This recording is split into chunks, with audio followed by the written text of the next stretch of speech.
की जय। प्रणाम।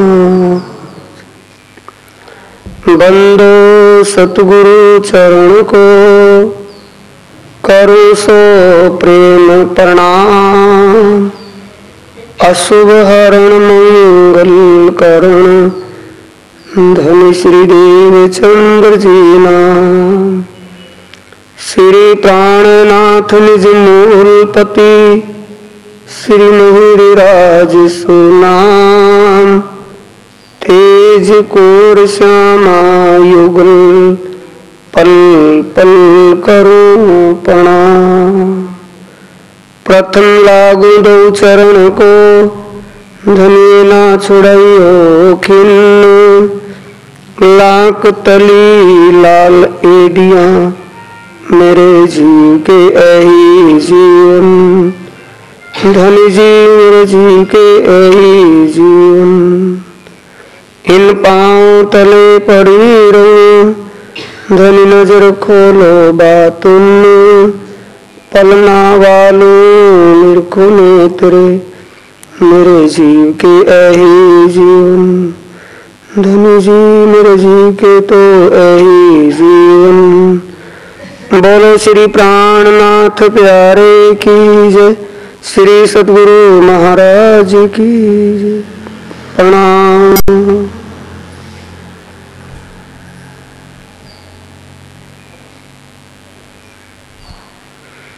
प्राणों के आधार आत्म संबंध प्यारे श्री सुंदर साथ जी, धर्म प्रेमी साथियों, माताओं बहनों, इस पूज्य स्थल सतगुरु महाराज जी की तपोभूमि श्री निजानंद आश्रम साढोली में एक ब्रह्म वाणी ब्रह्म ज्ञान का वो आयोजन होने जा रहा है, जिस ब्रह्म ज्ञान को आज दिन तक दुनिया में किसी ने कहा नहीं।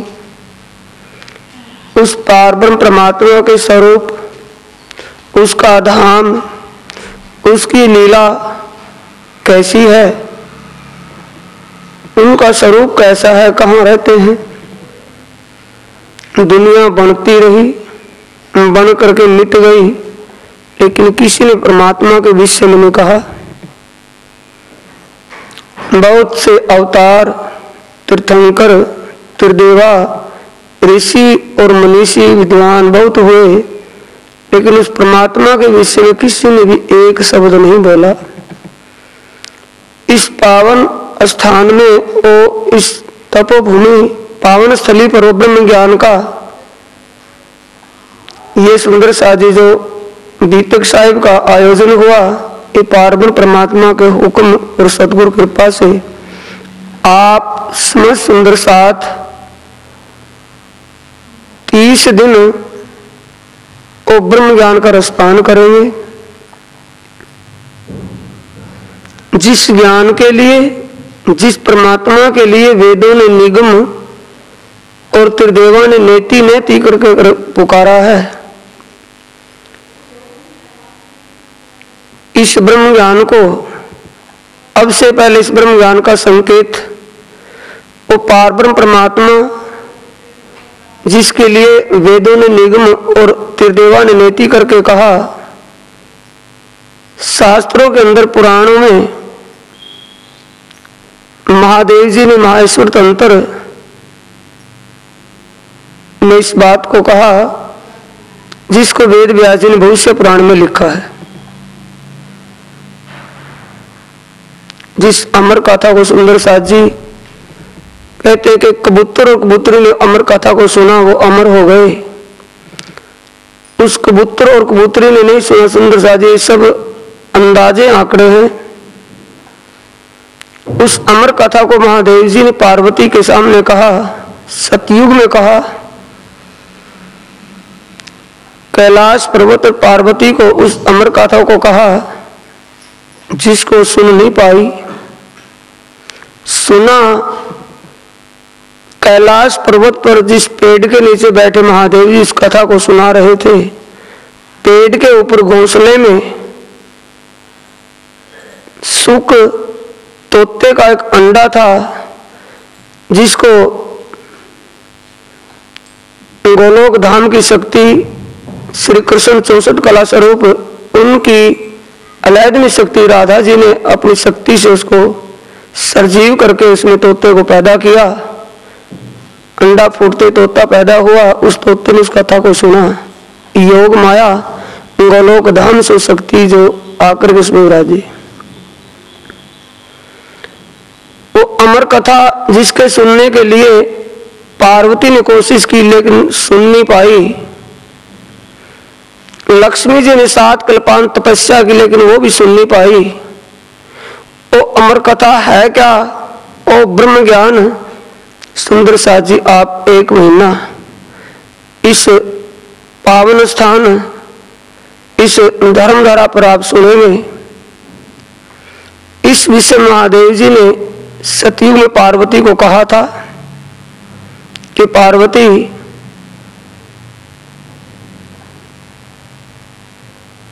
अब ये सतयुग बीतने के बाद त्रेता युग आएगा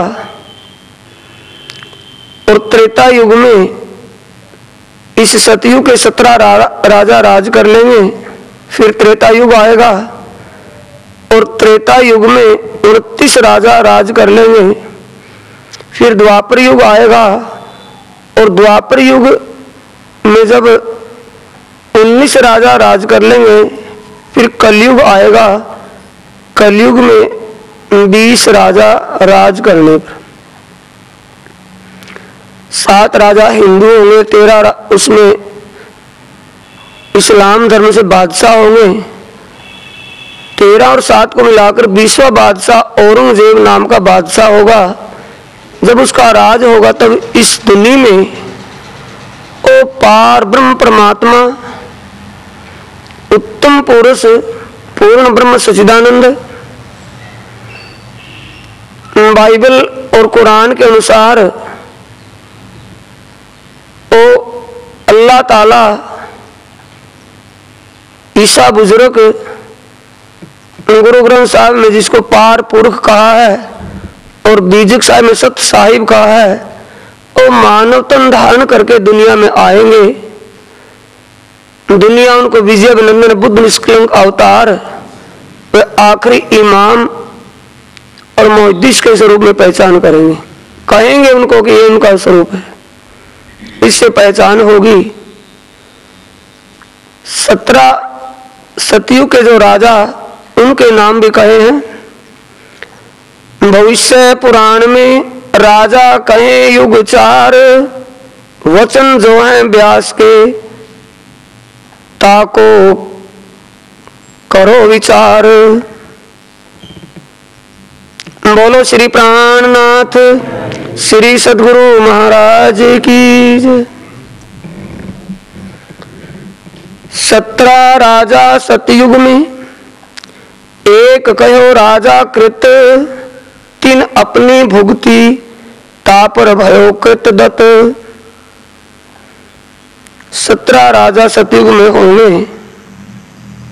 17 राजा सतयुग राज कर लेंगे, जिनका नाम पहला राजा कृत होगा, उसके बाद कृत दत्त होगा, फिर उनके बाद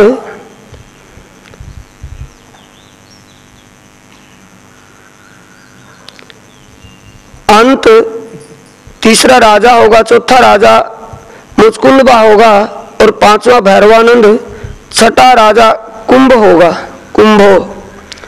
उसके बाद हिरणाकुश 8वां और 9वां राजा, 7वां राजा हिरणाकुश, 8वां हिरणाकुश का पुत्र प्रहलाद होगा। फिर उसके बाद बलि लोचन और फिर बलि भोक्त, फिर लोचन बलि, उसके बाद वानासुर, फिर कपिलाक्ष, फिर कपिलभद्र और फिर उसके बाद जरासरी राजा होगा। सतयुग के अंत में 17वां राजा धूम्र ऋषु होगा। उसके बाद त्रेता युग आ जाएगा। त्रेता युग का प्रथम राजा, प्रथम तो ब्रह्मा भयो, तापर मारिच नाम, तापर कश्यप भयो, फिर सूरज इष्ठाम।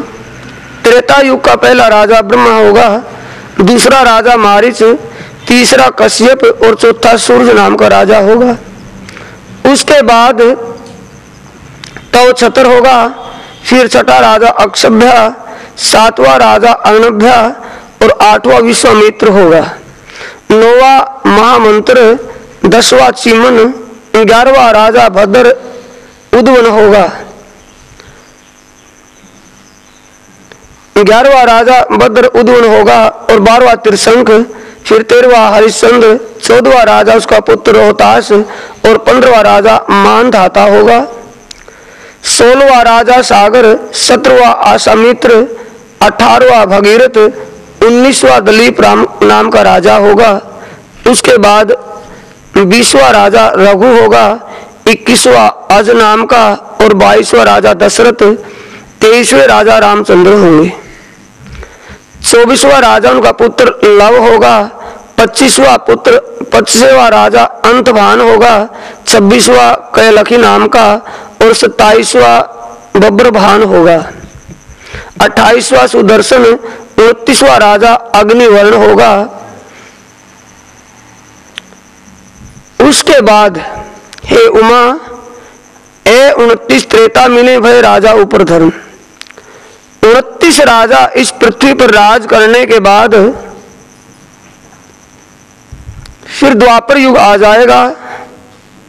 29 राजा त्रेता युग में राज कर लेंगे। 29 राजा राज करने के बाद फिर द्वापर युग आएगा। द्वापर युग के पहले राजा,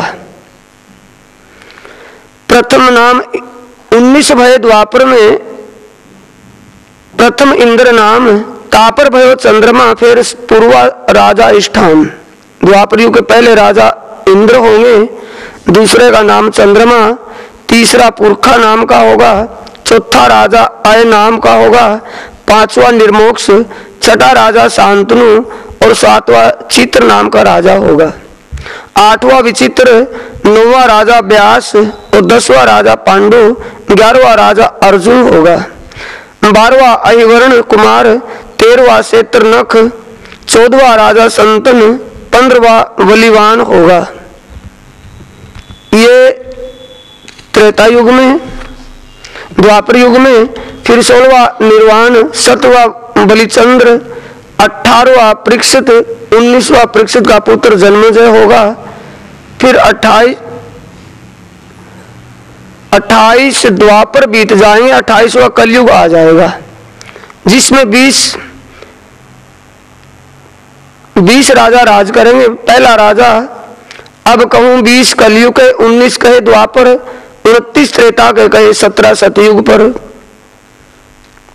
महादेव जी पार्वती को कहते सुंदर साथ जी, हे उमा, मैंने ये आपको सतयुग से त्रेता द्वापर कलयुग के राजाओं के नाम बताए हैं। इतने राजा राज करने पर अब कलयुग का राजा, पहला राजा, अब कहूं कलयुग के प्रथम तो जदु नाम, ता ऊपर अजयपाल, फिर महिपाल इष्ठाम। पहला राजा यदु नाम का होगा, जदु नाम का होगा, दूसरा अजयपाल, तीसरा महिपाल और चौथा राजा गंधर्व सैन, 5वां वीर विक्रमादित्य, छठा उनका पुत्र विक्रमाचक्र वह 7वां राजा राजा भोज होगा। राजा भोज कहाँ का? गंगा तिल्ली, और बोलते राजा भोज होगा। 8वां बादशाह गौरी मुसलमान होगा, यानी 7 राजा हिंदू राज करेंगे और फिर इस्लामी राज होगा।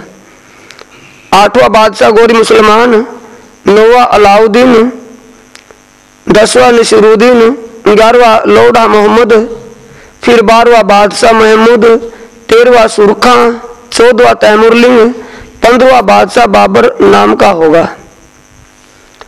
16वां बादशाह हुमायूं, 17वां अकबर, 18वां उसका पुत्र सलीम, 19वां शाहजहां नाम का बादशाह होगा। ता ऊपर औरंगजेब ए कलयुग के नाम, आगे अवतार होएगा बुद्ध कलंकी इष्ठाम। हे उमा, 20वां बादशाह औरंगजेब नाम का जब राज कर रहा होगा, शाहजहां का पुत्र औरंगजेब और राज कर रहा होगा, उसके राज्य काल में पार ब्रह्म परमात्मा सच्चिदानंद उत्तम पुरुष अक्षरातीत अपने आवेश स्वरूप की आवेश शक्ति से दुनिया में प्रकट होंगे, जिनको दुनिया वाले निष्कलंकी व बुद्ध अवतार के नाम से पहचानेंगे। श्री महामती कहे ऐ साथ जी ऐ शास्त्र कहे योंकर, आगे अपनी बीतक सो लीजे चित धर। बोलो श्री प्राणनाथ प्यारे की, श्री सद्गुरु महाराज की। धाम के दूल्हा श्री प्राणनाथ जी विजयाभिनंदन बुद्ध निष्कलंक अवतार फरमाते सुंदर साथ जी के शास्त्रों में इस प्रकार उस पारब्रह्म परमात्मा के आने की अनेक प्रमाण, अनेक साक्ष्यां गवाहियां लिखी हैं। वो पारब्रह्म परमात्मा किस स्वरूप से कहाँ रहते हैं, कैसी लीला है, अपने आप अपने मुखारविंद अपना भेद स्पष्ट करेगा। शास्त्रों में जो बातों ने भेद संकेतों में लिखी बातें हैं उनको खुद अपने आप खुलासा करके कहेगा, ये उनकी पहचान होगी। आगे अपनी बीतक सो लीजे चित धर, ये मैंने उस पारब्रह्म परमात्मा के आने की शास्त्रों के द्वारा तुम्हें पहचान करवाई है। ओ विजयाभिनंदन बुद्ध निष्कलंक अवतार जो आने थे वो आए हुए हैं, ये उसके स्वरूप पारब्रह्म परमात्मा के स्वरूप की मैंने तुम्हें पहचान करवा दी। आगे अपनी बीतक सो लीजे चित धर, आगे मैं तुम्हारी वो बीतक बताता हूं जो आज दिन तक दुनिया ने किसी ने ना तो कही उसको और ना सुना, उसको ध्यान से चित्त में धारण करना। शास्त्रों के प्रमाण से उस दिव्य परम धाम में जो पारब्रह्म परमात्मा अक्षरातीत धाम की आत्माएं रूहें उस परमात्मा के साथ वहां क्या इश्क विहार क्या लीला करती हैं, ये उस बीतक को मैं तुम्हें कहता हूं, ध्यान से सुनना। आगे सुंदर साथ जी इस संसार ब्रह्मांड में इस माया के संसार में ब्रह्मांड में कैसे अवतरण हुआ, महाकांड से यहाँ शुरू। अब कहूं फेर के मूल मिलावे की बीतक, जैसी आज्ञा धनी की सो बातें बुजुर्ग। धाम दूल्हा श्री प्राणनाथ जी कहते सुंदर साथ जी, हे परमधाम की आत्माओं, अब मैं उस लीला को कहता हूं जो दुनिया में किसी ने उसको विचारा नहीं, सुना नहीं, कहा नहीं। मूल मिलावे में यानी परम धाम में, परम धाम और परमात्मा के विषय में किसी ने जाना नहीं। वो परमात्मा और आत्माओं के बीच क्या प्रेम परिसंवाद हुआ, क्या इसकी वार्ता हुई, उसके विषय में पारब्रह्म परमात्मा ने इसकी तुलना करने के लिए, इसकी पहचान करवाने के लिए ब्रह्म आत्माओं को दुनिया में कैसे उतारा। और ब्रह्म आत्माएं इस दुनिया में मायावी तन धारण करके, पार ब्रह्म परमात्मा सच्चिदानंद है, उनके आनंद स्वरूप आत्माएं वो सच्चिदानंद स्वरूप हैं। वो दुनिया में मायावी तन धारण करके कैसे दुनिया में आई, और पार ब्रह्म परमात्मा ने भी मानुष तन धारण करके कैसे दुनिया में लीला की। ये उस मूल बीतक परमधाम की बीतक से लेकर के यहाँ तक कहता हूं जो बातें बड़ी बुजुर्ग जिनको आज तक किसी ने कहा नहीं, सुना नहीं, वो बातों ने भेद तुम्हें कहता हूं। बोलो श्री प्राणनाथ सतगुरु महाराज की। पहले मूल अद्वैत में भौम जहां इश्क, तहां प्रेम रबद में भया हुक्म हक। पहले मूल अद्वैत में वो परमधाम की भूमि जहां वैद्यत की लीला होती है, अद्वैत लीला है, सब लीला अद्वैत है। यानी अद्वैत तो योग माया के अंदर भी है, लेकिन सब लीला द्वैत। उस अखंड परमधाम में जर्रे जर्रे में, कण कण में अक्षरातीत अपनी आनंद स्वरूप शक्ति से, अपनी साहिबी स्वरूप से, चिदगण स्वरूप से उसमें समाये हुए हैं। हर जगह इश्क और आनंद की लीला है, इश्कमय भूमि है, इश्क की लीला वहां है। भौम जहां इश्क यानी परमधाम के अंदर इश्क आनंद की लीला है, इश्कमय लीला, सब लीला द्वैत है। तहां प्रेम रबद में भया हुक्म हक। ब्रह्म आत्माओं में इश्क का प्रेम परिसंवाद हुआ। इश्क की तुलना के लिए परमधाम अद्वैत भूमि और वैद्यत की भूमि में इश्क यानी प्रेम किन का किन से ज्यादा है, ये तुलना वहां नहीं हो सकती थी। इसलिए उस परम धाम के अंदर उस ईश्वर का तोल ना होकर के ब्रह्म आत्माओं को इस स्वप्न रूपी जगत में धाम धनी ने अपने हुक्म का आवरण देकर के बैठी पर आत्म परमात्मा पूर्ण ब्रह्म सच्चिदानंद के चरणों में। लेकिन उनकी सूरता दुनिया में कैसे उतरी? धाम धनी को हुक्म किया, कहाँ प्रेम रबद में भया हुक्म हक।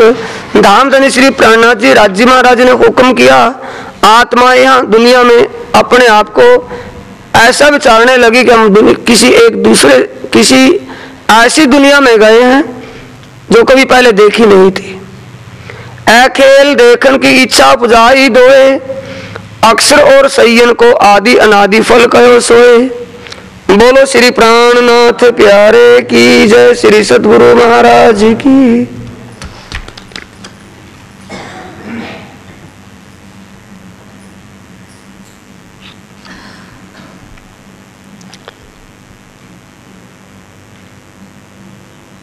सुंदर साथ जी पूर्ण ब्रह्म सच्चिदानंद स्वरूप अखंड है, चेतन है और आनंद का स्वरूप है। परमात्मा सच्चिदानंद है, दुनिया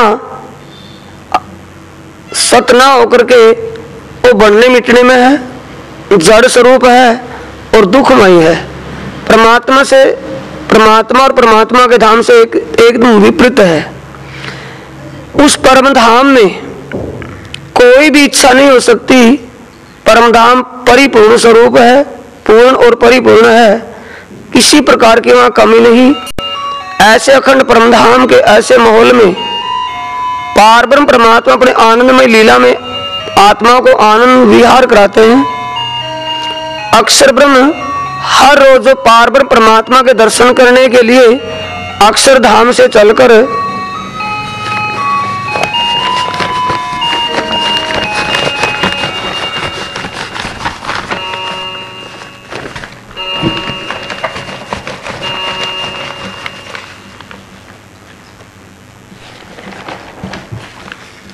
अक्षरधाम से चलकर जमुना पार परम धाम में और परम धाम में चांदनी चौक में खड़े होकर दर्शन करते हैं। हर रोज नित्य प्रति काम है ये उनकी सेवा। हर रोज दर्शन करना, प्रणाम करके वापिस आना। कभी भी उनको परम धाम में आत्माओं का दर्शन नहीं हुआ था। अक्षर ब्रह्म को यह पता नहीं था कि अक्षरातीत के परम धाम उस रंग महल के अंदर क्या वो लीला करते हैं, आत्माओं से क्या इश्क विहार करते हैं, क्या लीला है उनकी इश्क में लीला, वहां कोई पता नहीं था। जिस दिन राजी ने अपने दिल में बात ली आत्माओं को खेल दिखाने के लिए, ईश्वर की तुलना करने के लिए, दो बात दिल में लिए बैठे हैं। परमात्मा सच्चिदानंद के स्वरूप शत अंग अक्षर ब्रह्म और आनंद का स्वरूप श्यामा जी महारानी, उनकी अलैदनी शक्ति परमात्मा पूर्ण ब्रह्म की और उनकी अलैदनी शक्ति और आनंद स्वरूप रूहें आत्माएं, उनको सत का बोध नहीं के सत की लीला क्या होते है, पारब्रह्म परमात्मा की साहिबी की लीला क्या है, और साहिबी के स्वरूप सत अंग अक्षर ब्रह्म को आनंद की लीला का बोध नहीं। दोनों को आनंद स्वरूप को साहिबी की लीला का ज्ञान करवाना और इश्क का तोल करवाना, और साहिबी के स्वरूप अक्षर ब्रह्म को पारब्रह्म परमात्मा की आनंदमय लीला क्या है, उस रंग मोल में इश्क की लीला क्या होती है, इश्क विहार की लीला क्या है, ये बोध करवाना एक राजी ने अपने दिल में लिया, उस पूर्ण ब्रह्म सच्चिदानंद ने अपने दिल में लिया। ये दोनों बातों को पूर्ण करने के लिए अक्षर ब्रह्म के दिल में भी उपजा दी और आत्माओं के दिल में भी उपजाई। अक्षर ब्रह्म जब दर्शन करने गए, दर्शन करके राज्य का दर्शन करते हैं, झोंके में तीसरी भूमि में बैठे, राज्य तीसरी भूमि में बैठे होते हैं, सुबह 7:30 से 9 बजे तक लीला में राज की लीला होती है उस वक्त, और अक्षर ब्रह्म चांदनी चौक में खड़े होकर के तीसरी भूमि में जब बैठे हुए दर्शन करते हैं, आत्माओं के दर्शन हो गए। दिल में विचार करते कि धनी आपके इस माहौल में क्या इश्क लीला होती है, ये आत्माएं कौन स्वरूप हैं, इनसे आप यहाँ क्या लीला विहार करते हैं, इस लीला को मुझे कब दिखाओगे। ये दिल में ले ली अक्षर की सूरत ने, अक्षर ब्रह्म के आत्मा अक्षर ने ये दिल में विचार ली। अब जब ये भाव करके प्रणाम करके वापिस चलते हैं अपने अक्षरधाम के लिए, आत्माओं को चलते हुए अक्षर ब्रह्म की पीठ दिखती है, तो अक्षर ब्रह्म को देख करके आत्माएं चौंकती है कि ये पुरुष कौन। अब अक्षरातीत से सवाल करते हैं कि धनी ये स्वरूप कौन है, पुरुष का स्वरूप, पुरुष कौन है ये, कि मेरा ही स्वरूप है। आप हमारे पास रहते, ये कहाँ रहते हैं कि अक्षरधाम में। अक्षरधाम में क्या लीला करते हैं, क्या करते हैं वहां के प्रकृति की रचना इनके हुक्म से होती है। प्रकृति क्या है, दुखमय संसार। वो दुख क्या है कि वो दुख ऐसा है, उस दुख में जाने के बाद इस आनंद की लीला को भूल जाते हैं। यहाँ की लीला का कोई ध्यान नहीं होगा, मेरी वहां पहचान नहीं होगी। दुनिया में दुनिया की कहने वाले बहुत होंगे, उस संसार में संसार के देवताओं के लिए, संसार के भगवानों के लिए कहने वाले बहुत होंगे, लेकिन मेरी पहचान करवाने वाला वहां कोई नहीं होगा। आत्माएं विचार करते कि इससे ज्यादा अच्छा खेल होगा। विचार किया, अक्षर और संयन को आदि अनादि का फल करो सोई।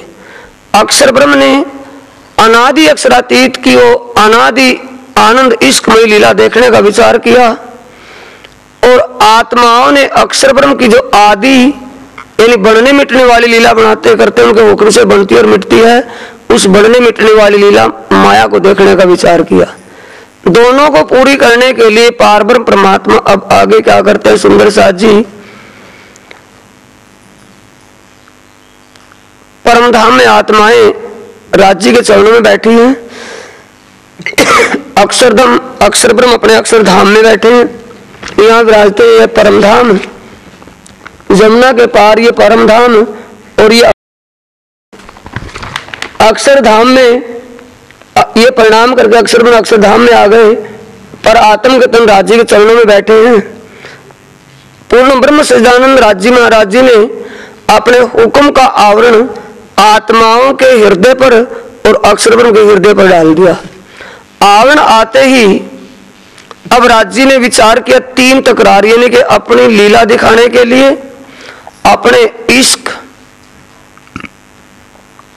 का तोल करना और साहिबी की लीला को दिखाना। दूसरा, अक्षर को आनंद इश्क का बोध करवाना। इसके लिए तीन तकरार, लैलतुल कदर यानी लैल रात, ऐसी रात्रि में तीन तकरार, तीन पैरों की लीला को किया, तीन बांटे किए।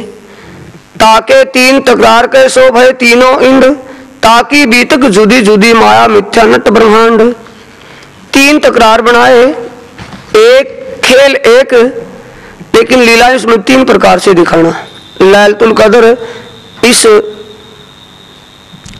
एक ब्रह्ममयी रात्रि जिसकी पारब्रह्म परमात्मा जिसमें लीला करते हो, ऐसी महिमावान रात्रि, उसके तीन तकरार कराए, एक ब्रज का, दूसरा रास का और तीसरा जागने ब्रह्मांड का। तीनों में लीला अलग अलग रूप से की।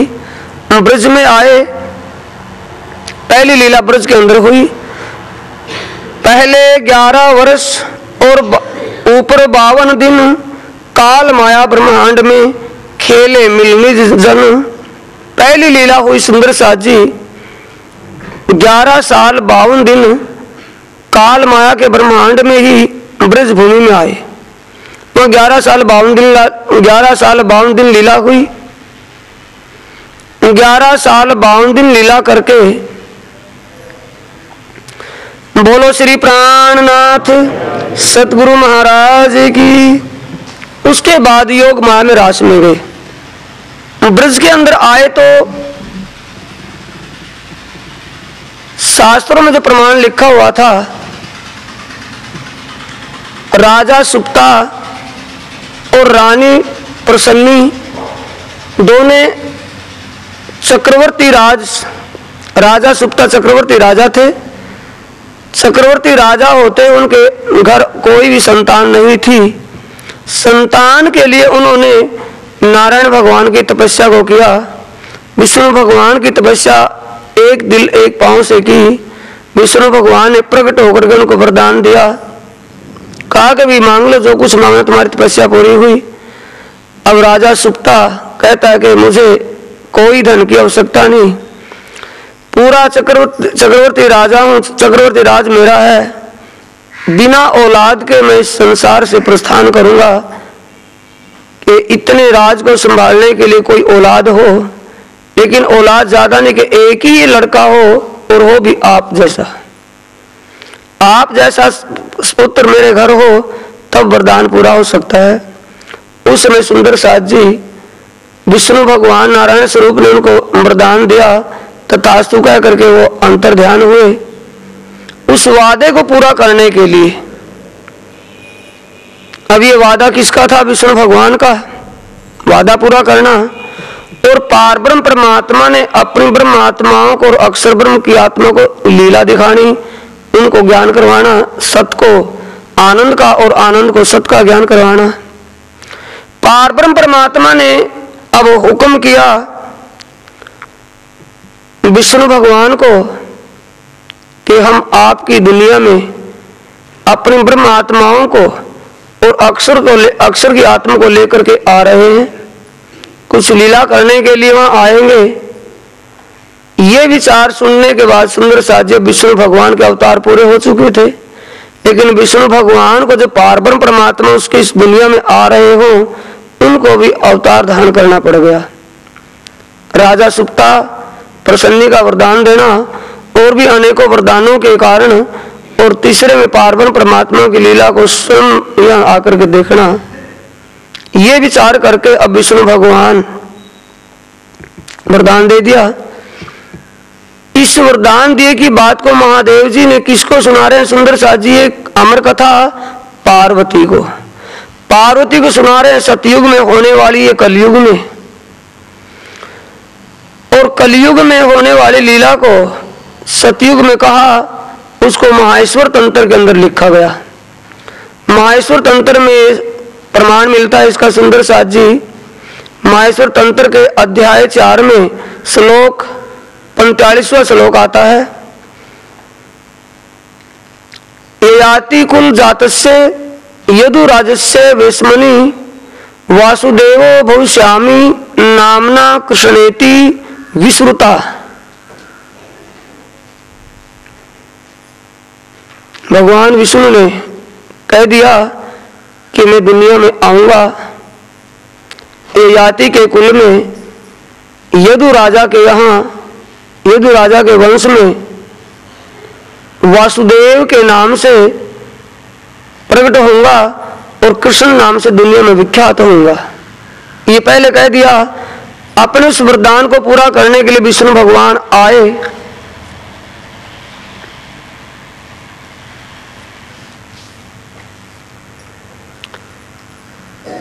वासुदेव और देवकी को राजा कंस ने अपनी कारागार जेल में बंद किया था। वासुदेव राजा सुप्ता है और देवकी रानी प्रसन्नी है। दोनों राजा रानी पिछले जन्म में पहले राजा रानी थे और आगे का जन्म भी राजा और रानी बने। और उनके घर वरदान किसने दिया? उनको विष्णु भगवान ने। अब विष्णु भगवान ने चतुर्भुज स्वरूप से दर्शन दिया। यहां से सुंदर साजी ध्यान से समझते चलेंगे। राजा सुप्ता और रानी प्रसन्नी ने तपस्या की थी। वरदान उनको विष्णु भगवान ने दिया था, मैं तुम्हारे घर प्रकट होऊंगा। अब वही स्वरूप सुंदर साथ जी एक तेजोमय स्वरूप धारण करके, प्रकाशमय स्वरूप, और उस जेल के अंदर कोठड़ी में अंधकार था, अंधेरा, और उसमें तेजोमय प्रकाश हो। तेजोमय प्रकाश कितना था कि आंखें चुंद गई दोनों की। वासुदेव और देवकी की दोनों की आंखें चुंद गई, सामने देख नहीं पाते। अब कहते हैं भगवान, कोई भी जो दिव्य शक्ति है, आपने इतनी हमारे ऊपर मेहर कृपा की, तो आग कृपा करके अपने स्वरूप का हमें दर्शन करवा दो। इतना तेज आपने जो किया, इस तेज को कम कर दो ताकि हम आपके स्वरूप के दर्शन कर सकें। ये करके विष्णु भगवान उस तेज को कम करके सामने प्रकट हो गए, चतुर्भुज स्वरूप से दर्शन दिया और कहा, अब वसुदेव और देवकी दोनों कौन है? राजा सुप्ता और रानी प्रसन्नी। दोनों कहते भगवान, हमारे किस जन्म का ये फल हम आज पा रहे हैं। आपका दर्शन तपस्वियों को,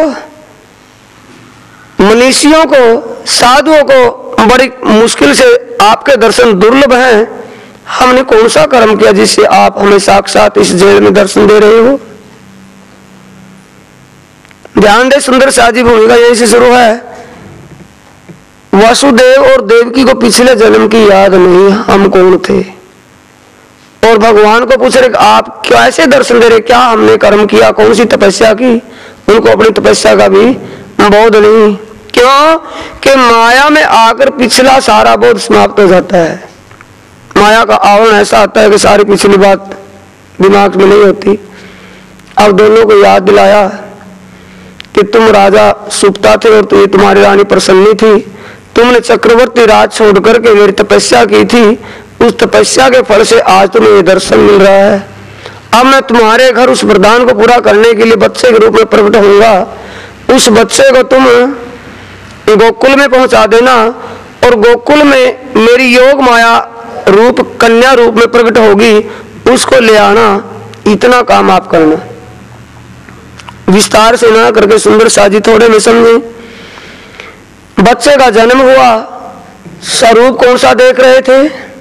चतुर्भुज स्वरूप में, और बच्चा हुआ द्वयभुजा स्वरूप। अब द्वयभुजा स्वरूप बच्चे को लेकर के वासुदेव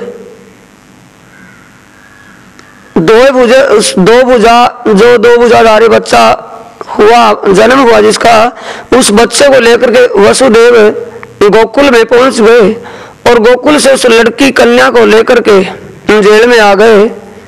पहरेदार जो पहरे पर थे, जब वो लड़की आकर के उस जेल में रोई चिल्लाई, उसकी आवाज सुनकर के पहरेदारों ने राजा कंस को बुलवा दिया। राजा कंस ने उस लड़की को लेकर के जब पत्थर के ऊपर मारने लगा, उसको मारने के लिए लड़की हाथों से निकल करके आसमान में चली गई और आसमान में चलते वक्त आकाशवाणी कही, आवाज कही कि कंस तू मुझे मारने के लिए क्या उपाय करा, तो अपने बचने का उपाय कर ले। तेरे मारने वाले 84 कोस की बस्ती में इस ब्रज भूमि में आ चुका है और गोकुल में प्रकट हो चुका है, तू अपना उपाय कर। ये कह करके तो अंतर ध्यान हुई। अब राजा कंस उस गोकुल में बच्चे को मरवाने के लिए युक्तियां तरीके अपनाता है। अब बच्चा कहाँ चला गया था सुंदर साथ जी? गोकुल में दर्शन देने वाले विष्णु भगवान चतुर्भुज स्वरूप में, और गोकुल में बच्चा गया दो भुजा स्वरूप से। दो भुजा स्वरूप में कौन बैठा है? जिन चाया देखूं प्रेम स्नेह, सो सूरत धनी को ले आवेश, नंद घर कियो प्रवेश। दोए भुजा स्वरूप जो श्याम, आत्म अक्षर जोश धनी धान। अक्षर की आत्मा थी, धनी का जोश, जिसको श्याम स्वरूप से पहचाना, नाम उसका कृष्ण कन्हैया। अब वो दो भुजा बालक जब वहां प्रकट हुआ, गोकुल में पहुंचा तो आकाशवाणी आसमान से विमानों से फूल आए, फूलों की बरसात हुई और आकाश ऊपर से आवाज आती है, ओम नमो भगवते वासुदेवाय नमः। वासुदेव नारायण महाविष्णु को कहा है। उनके स्वरूप को पहचान करके देवता आवाज करते हैं। आने के बाद उस बच्चे के अंदर नवमी के दिन एक पैर दिन चढ़ने के बाद उसमें अक्षर की आत्मा और पारब्रह्म परमात्मा का आवेश आकर के विराजमान हुआ। ध्यान रखें सुंदर साथ जी, परमात्मा और आत्मा एक ही अंग है। परमात्मा और आत्मा ना तो जन्मते हैं और ना मरते हैं। जिसका जन्म होगा उसकी मौत अवश्य होगी, जो बनेगा वो मिटेगा जरूर। ये कुदरत का नियम है। 14 लोक के अंदर, ये 14 लोक का ब्रह्मांड,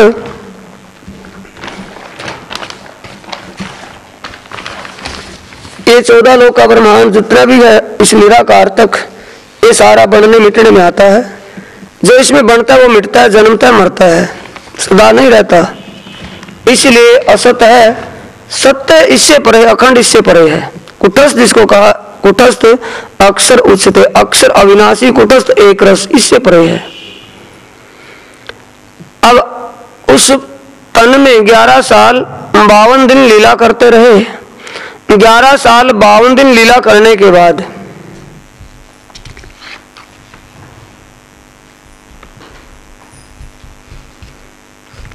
अब सूरत किसकी आई सुंदर साथ जी? 11 उसमें वहां अक्षर की आत्मा, धनी का जोश। अब पारब्रह्म परमात्मा अक्षर की आत्मा को लेकर के तो वहां प्रकट हो गए। आत्माएं उनकी जो परमधाम में रहने वाली अलैद शक्ति श्यामा जी और 12,000 रूहें, 12,000 आत्माएं, वो भी गोकुल के अंदर, ब्रज के अंदर प्रकट होगी। जो नींद में देखिए सुपन, यो उपजे हम व्रज वधुजन, उपजत ही मन आशा घनी, हम कब मिलसी अपने धनी। उससे पहले कभी भी उन गोपियाओं के विचार दिल में नहीं था कि हम अपने धनी को कब मिलेंगे। अक्षरातीत के प्रकट हुए जिस दिन, उसी दिन वो आत्माएं कितनी तड़प में, एक रात कितनी तड़प में उनकी निकलती है, कितना उनके अंदर तड़प है, कितना उनके अंदर ये मिलन का भाव, कितना विरह, कितनी तड़प है कि हम कब मिलसी अपने धनी। ये विचार कब हुआ? उसी रात्रि में, अष्टमी की जो रात जाती है, नवमी के दिन अपने अपने घरों से, चाहे कोई किशोर अवस्था में थी या बाल अवस्था में थी या शादीशुदा थी या बिना शादीशुदा की थी, सभी गोपियां बधावे के थाल लेकर के 16 श्रृंगार करके अब नंद के घर पहुंचती हैं। सुंदर साथ जी ये बातें शास्त्रों में लिखी हुई हैं।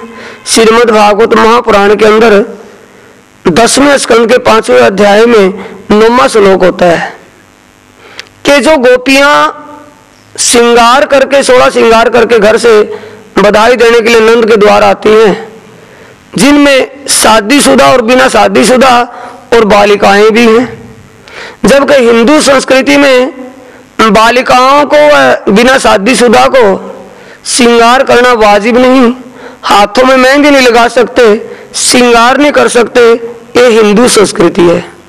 आज के युग में तो कुछ भी है, आज तो अंधकार छाया हुआ है, कुछ भी हो, लेकिन हिंदू संस्कृति के अनुसार युवा हो या बालिका हो, जब तक शादी ना हो जाए तब तक हाथों पर मेहंदी भी नहीं रचा सकती। ऐसे भाव में अब भागवतकार का इसका भाव कैसे बताएंगे कि वो श्रृंगार करके क्यों आई? कोई बता नहीं सकता क्यों आई। भागवतकारों के पास इस वाणी के बिना, इस ब्रह्म ज्ञान के बिना कोई भी ज्ञान वो नहीं कि वो बताएं कैसे आई। उनके पास वो दीदी नहीं, दीदार हो, समझ हो। श्लोक पढ़ते हैं भागवत के अंदर 10वें स्कंद के 5वें अध्याय के 9वें श्लोकों से भी बोलते हैं। श्लोक आता है सुंदर साथ जी, गोप कार्यन्न मुदिता यशोदाये सुतोद्भवम आत्मनाम भूषाच कुरुवस्त्र क्लप अंजन आदि भी। अंजन का मतलब आंखों में अंजन, वस्त्र और आभूषण, पैर करके जो आत्मा श्रृंगार करके आई, आत्माएं जो श्रृंगार करके आई, भूषियात चुकुर अस्त्र कलप अंजन आदि भी। आंखों में अंजन डाल करके, आभूषण और वस्त्र पहन करके, 16 श्रृंगार करके जो आत्माएं आई, ऐसा उसमें भागवत के अंदर सब कोई पढ़ते हैं। लेकिन भाव कैसे पता चले क्यों आई, क्यों गई सुंदर साथ जी, वो इस भाव को समझे। अब उनके अंदर तड़फ थी कि हम अपने धनी से कम मिले, ये भाव दिल में था। बधावे के थाल लेकर के पहुंची और जब अक्षरातीत जिस तन में आकर के प्रकट हुए, ओ स्वरूप, जब गोपियां आने लगी, जोर जोर से चिल्ला चिल्ला करके रोने लगे। रोने की आवाज को सुनकर के जब गोपियाओं का ध्यान उस बच्चे की तरफ गया और बच्चे स्वरूप में अक्षरातीत विराजमान थे, अक्षरातीत ने अपनी दृष्टि जब उन गोपियाओं के ऊपर डाली तो उनके अंदर जागृत बुद्ध तभी दे दी। उनको दीदार करने का दीद पैदा कर दिया उनके अंदर। तुरंत पहचान के किए तो हमारे धाम के धनी हैं। पुरुषोत्तम अक्षरातीत इस तन के अंदर विराजमान है। बाकी दुनिया वालों को किसी को कोई पहचान नहीं हुई। यशोदा और नंद बाबा जो स्वयं अपने उस घर में बच्चे को अपने लालन पालन में उसको पाल रहे थे, उनको भी पहचान नहीं कि है कौन। उनका दुलार पिता पुत्र माता वात्सल्य भाव से रहा, लेकिन उन जो गोपियाएं, जिन गोपियाओं के तनों में पारब्रह्म परमात्मा के परमधाम की आत्माओं का आवेश व शक्ति विराजमान थी, उन आत्माओं ने पहचान लिया कि हमारी आत्माओं के खस्म है, धाम के धनी है। ये पहचान उनको हुई। वो पहचान हो जाने के बाद उसी दिन से प्रेम भाव और लगाव हो गया कि उस स्वरूप को दर्शन किए बिना, नंद कुमार के दर्शन किए बिना एक पल भी रह नहीं सकती। जाती है घर में, चित रहता है नंद कुमार के चरणों में, रहती अपने घर में, काम अपने घर में करती, सुरता रहती है नंद के घर, उस श्याम सुंदर में।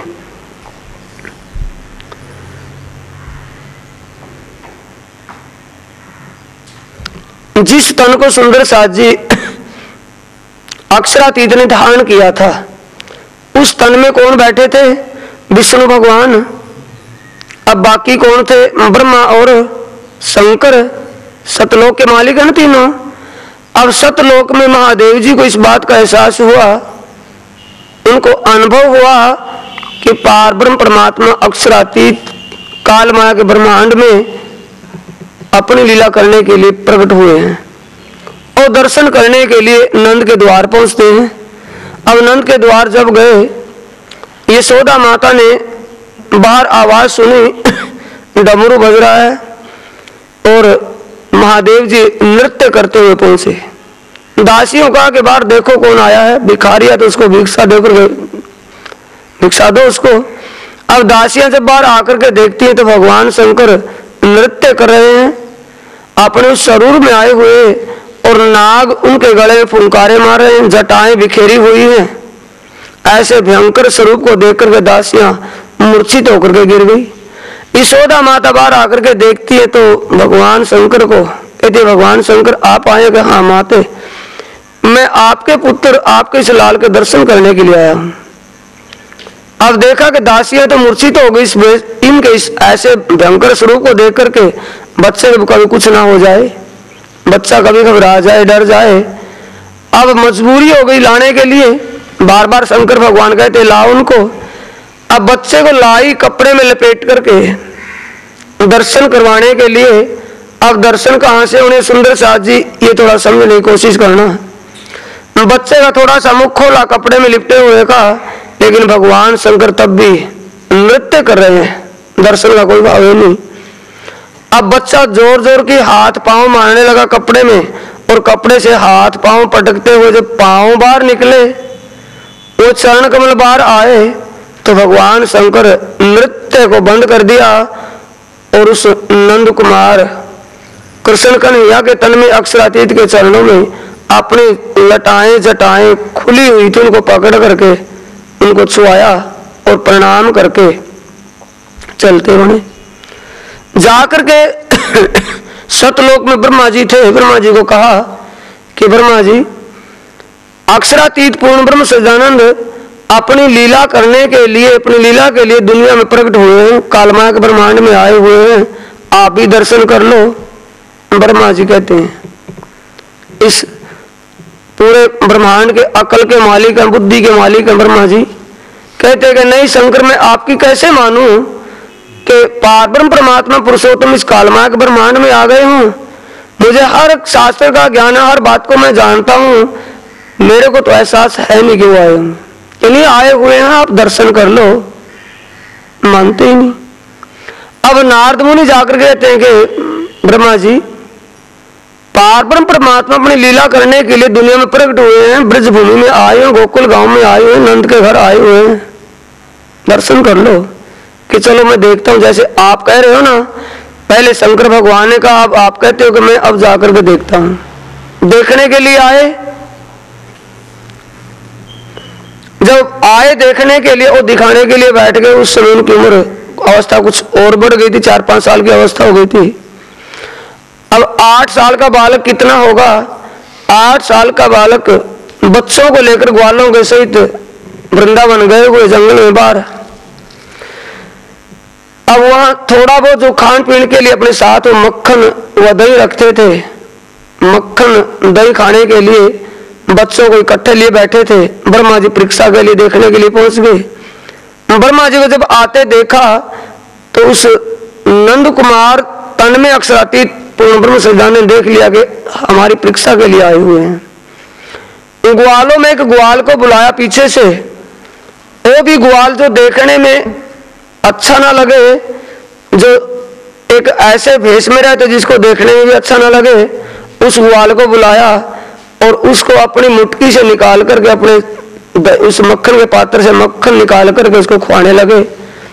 उस ग्वाल को मक्खन खुआ करके जो मक्खन उंगलियों के पीछे नीचे आता है उसमें से वो कुछ पतला लिक्विड सा, उसको आप चाटते हैं। बच्चे को खुआते हैं, उसको खुआ करके उस मक्खन के जो पतला उसका मक्खन का पानी सा आता है उसको आप चाटते हैं। ये ब्रह्मा जी ने जब देखा तो ब्रह्मा जी को घृण हुई, ग्लानि हुई कि इसको कौन कहता पुरुषोत्तम होगा? ये पारब्रह्म परमात्मा नहीं हो सकते। ये भाव विचार करके परीक्षा के लिए गायें और बछड़ू जितने थे सारे के सारे एक कंदरा में बंद कर दिए, बंद करके चले गए अपने सतलोक में। 1 साल के बाद नारद मुनि ने उनको याद दिलाया कि आप जिन गाय बछड़ों को बंद करके आए तो आप जा करके भी देखा वो जीवित है या मर गए? नारद जी के कहने के बाद फिर आकर के देखा वो गाय और बछड़ू जो के त्यों मिले कंदरा में भी, और गाय बछड़ू नंद कुमार उस कन्हैया अक्षरातीत की शक्ति ने उन बछड़ों को जो का त्यों बना दिया। अब वो गाय बछड़ू उस वृंदावन में चुगते दिखाई दे तो जो के त्यों, अंदर कंदरा में गुफा में वहां भी जो के त्यों।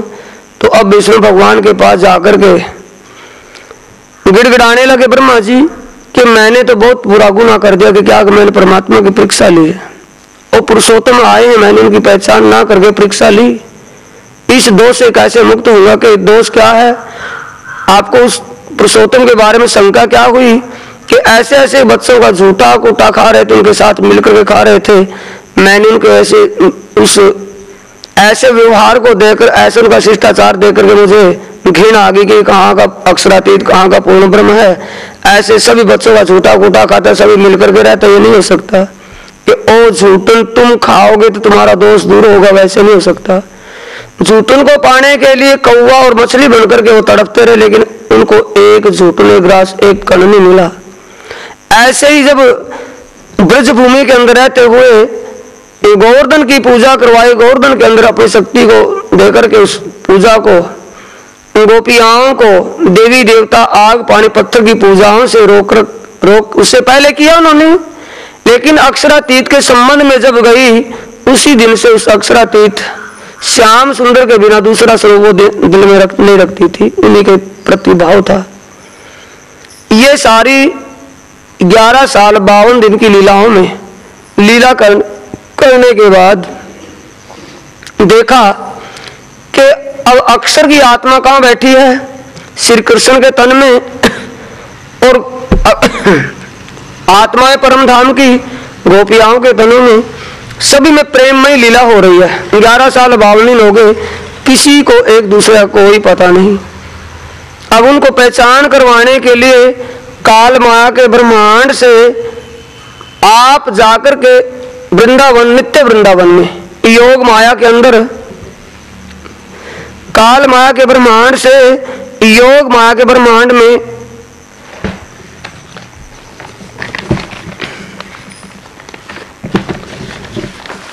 काल माया का ब्रह्मांड ये दुनिया में सुंदर साजी, इस काल माया के ब्रह्मांड से यहाँ से मृत लोक से भूलोक से यहाँ योग माया में केवल ब्रह्म धाम में आए। योग माया, यहाँ योग माया को हुक्म देकर के वृंदावन की रचना करवाई। यमुना, वृंदावन, चंद्रमा सब नए रूप के थे। यहाँ आकर के बांसुरी बजाई तो आत्माओं को भी उस काल माया के ब्रह्मांड से जिन गोपियाओं के तनों में आत्माएं थी परम धाम की, उनको भी खींच लिया। वो आत्माएं भी योग माया में चली गई। योग माया में गए तो सुंदर साजी यहाँ काल माया के तन, ये बनने मिटने हाड मास के तन, जो बनने मिटने वाले तन है, इनको छोड़ दिया। बांसुरी बजी विरह में तड़फी, यानी 52 दिन का विरह था उनके अंदर, 52 दिन उनके साथ रहती थी लेकिन कोई बात वास्ता कुछ नहीं था। ऐसी तड़फ में 52वें दिन जब भी बांसुरी बजी तो कैसा लगा कि हर एक अपने अपने घर में क्या क्या उनको महसूस हो रहा है कि मेरा नाम लेकर मुझे बुला रहे हैं, मुझे बुला रहे हैं, ऐसा सब किसी को लगा। तो सभी आत्माएं गोपियां वो दौड़ी, राशि पहले चली, तामसी पहले चली, पीछे सुहासी राशि चली। सुहासियों को घर वालों ने रोक दिया, उनकी आत्म शरीर छोड़ करके वहीं जाकर के श्याम सुंदर को योग माया मिली।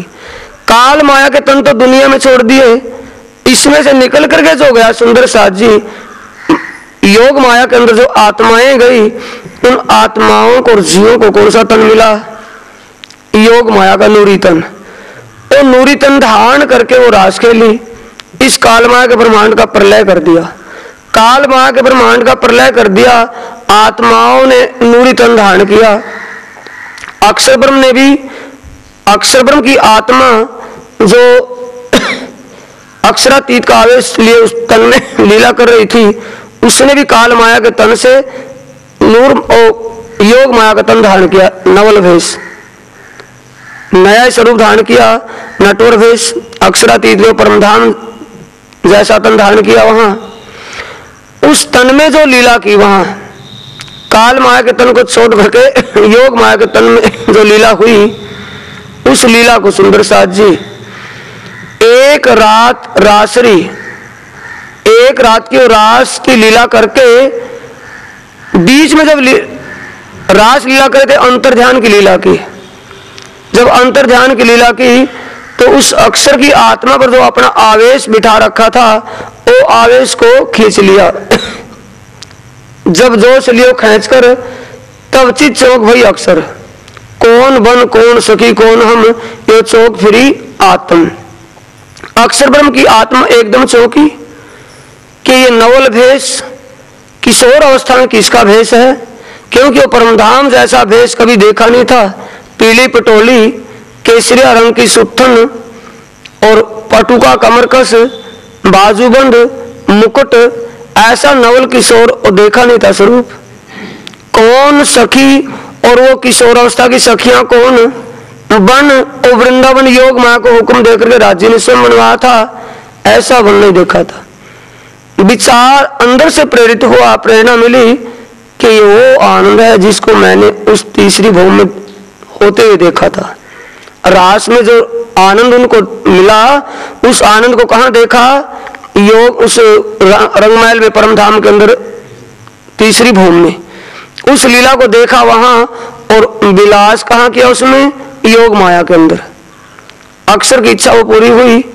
अब आत्माओं को जो दुख का खेल दिखाना था, अब अक्षरातीत ने अपने आवेश को जब खींचा तो आत्माएं ढूंढने के लिए निकली, तड़प तो रही लेकिन आस बंद रही कि मिलेंगे जरूर।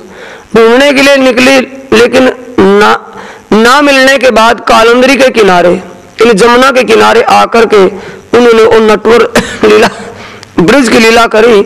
ब्रज की लीला में अक्षरातीत ने जो लीला की थी 11 साल 52 दिन, वही लीला करके दिखाई।